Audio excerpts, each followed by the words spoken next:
DA নিয়ে আবার খুব গুরুত্বপূর্ণ আপডেট। ডিএ মামলার রায়দান শীঘ্রই। রাজ্য সরকারি কর্মচারীদের নেতা বললেন, নভেম্বর প্রায় শেষের পথে। বহু বছরের আইনি লড়াই কাটিয়ে ডিএ মামলার শুনানি শেষ হলেও এখনো ঝুলে রয়েছে ডিএ মামলার রায়।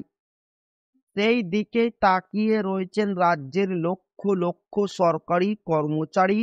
মহার্ঘ ভাতা বা ডিএ মামলার চূড়ান্ত রায় কবে বেরোবে, সেই প্রশ্নই সকলের মুখে। গত 7ই সেপ্টেম্বর ডিএ মামলার চূড়ান্ত শুনানি সমাপ্ত হয়। তবে নভেম্বর শেষ হতে চললেও রায় এখনো সামনে আসেনি। কবে রায়দানের সম্ভাবনা রয়েছে, এই নিয়েই এবার বার্তা দিলেন রাজ্য সরকারি কর্মীদের মধ্যে। বার্তা দিলেন কনফেডারেশন অফ স্টেট গভর্নমেন্ট এমপ্লয়িজের সাধারণ সম্পাদক মলয় মুখোপাধ্যায়। বর্তমানে হার্ড অ্যান্ড রিজার্ভ রয়েছে। মলয়বাবু বলেন, এখনো রায় না বেরোনোয় আমরা যেমন উদ্বিগ্ন, তেমন কর্মচারী সমাজও উদ্বিগ্ন। আমরাও চাই যাতে সর্বোচ্চ আদালত যত শীঘ্র সম্ভব এই মামলার রায় দিয়ে দিক।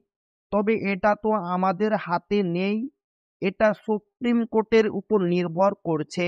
তবে আইনজীবীরা সম্ভাবনার কথা জানিয়েছেন।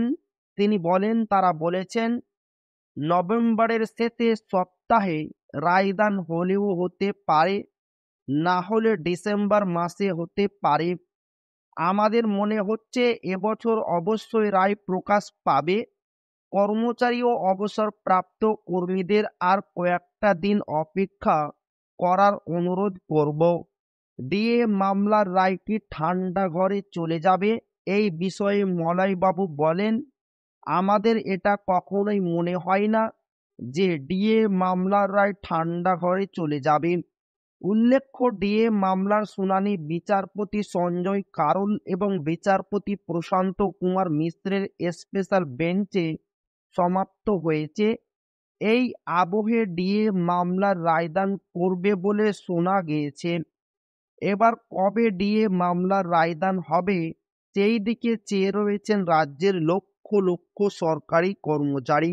তো এই ছিল ডিএনএ খুব গুরুত্বপূর্ণ আপডেট, যা আপনাদের মাঝে শেয়ার করলাম। তো ভিডিওটি ভালো লাগলে অবশ্যই আপনার বন্ধুদের শেয়ার করবেন, যাতে তাদের উপকার হয়। তো আবারও দেখা হবে ডিএ রিলেটেড খুব গুরুত্বপূর্ণ ভিডিওতে।